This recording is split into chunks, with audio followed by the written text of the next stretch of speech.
So train రాగానే first ఎక్కాలి, ఎక్కి సీట్లు పట్టుకోవాలి. ఎందుకంటే జనరల్ టికెట్ తీసుకున్నాం కదా, రిజర్వేషన్ అయితే నో ప్రాబ్లం, టికెట్ నెంబర్ ఉంటుంది. ఈ జనరల్ కాబట్టి వెళ్ళి సీట్లు కూర్చోవాలి. మార్నింగ్ హైదరాబాద్ దిగగానే అలా నడుచుకుంటూ వెళ్తే పౌరాలతో ఫుల్ ఎంజాయ్ చేసుకుంటూ వెళ్ళాము. హైదరాబాద్లో కాచిగూడ నుండి అలా ముందుకు వెళ్తుంటే ఇక్కడ పౌరాలు కనిపించాయి. పౌరాలు సో అలాగే ఇంకాస్త ముందుకు వెళ్ళాము. ఇంకొంత ముందుకు వెళ్తే నీలోఫర్ కేఫ్ అనేది ఒకటి కనిపించింది మాకు. సో లోపలికి అయితే వెళ్ళాము. ఫస్ట్ మస్కా బన్ తీసుకున్నాము. సో ఒకటి 95 రూపీస్ ఓకే తీసుకున్నాము. తర్వాత నీలోఫర్ టీ అయితే తీసుకున్నాము. టీ కూడా టేస్టీగా అయితే ఎమ్మీగానే ఉంది, సూపర్ టీ ఉంది. రేటు కూడా అలాగే ఉంది అనుకోండి, రేట్ ఏం తక్కువ లేదు. సో కాస్ట్లీగానే ఉంది టీ కూడా. ఒక టీ కాస్ట్ చెప్పాలి అంటే 142 రూపీస్. ఒక టీ 142 రూపాయలు అయితే ఛార్జెస్ తీసుకున్నారు. టీ కూడా ఆ రేట్ తగ్గట్టుగానే బాగానే ఉంది, సూపర్గా ఉంది టీ అయితే.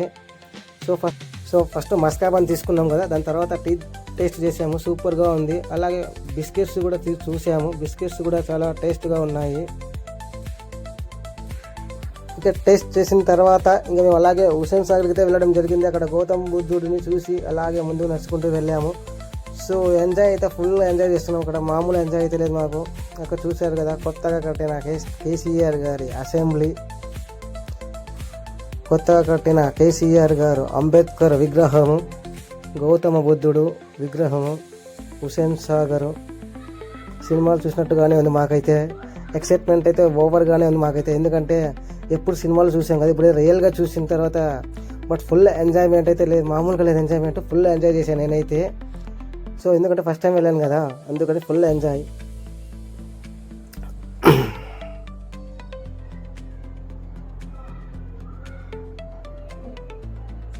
అలాగే ఇది తెలంగాణ అమర వీరుల స్తూపం అంట, కేసీఆర్ గారు కట్టించారు. ఇది కూడా భలే ఉంది, అంతా గ్లాస్ ఫిట్టింగ్తో భలే చేశారు అయితే. కానీ చూసేకైతే మాత్రం ఫుల్ ఎంజాయ్ చేశాను నేనైతే, మస్తు ఎంజాయ్ చేశాను తెలంగాణలో. సో హైదరాబాద్ అంటే ఇలా ఉంటుంది అని సినిమాలు చూసాను తప్ప, ఇక్కడైతే రియల్గా చూస్తే మాత్రం ఐ వండర్.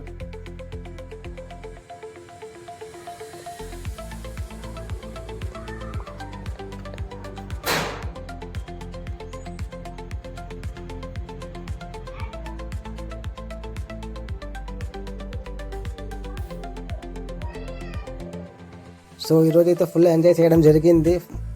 తర్వాత ఇంకా నైట్ అయితే మళ్ళీ మేము రిటర్న్ బయలుదేరాలి అనంతపురానికి. సో మామూలే, రిజర్వేషన్ లేదు కాబట్టి జనరల్లో వెళ్ళాలి. జనరల్ ఎలా ఉంటుందో నాకైతే చాలా డౌట్గానే ఉంది. ఎందుకంటే హైదరాబాద్ కదా, కొంచెం ఫుల్గా ఉంటుంది అనుకున్నా. నిజంగా అనుకున్నట్టుగానే చాలా ఫుల్గా ఉంది రద్దీ. చూశారు కదా, కూర్చోవడానికి కూడా ప్లేస్ లేదు. పైన ఎక్కడో బ్యాగులు పెట్టుకునే చోట అలా కూర్చున్నా నేను. చాలా ఇరుకిరుగ్గా ఇబ్బందిగా ఉన్నాము.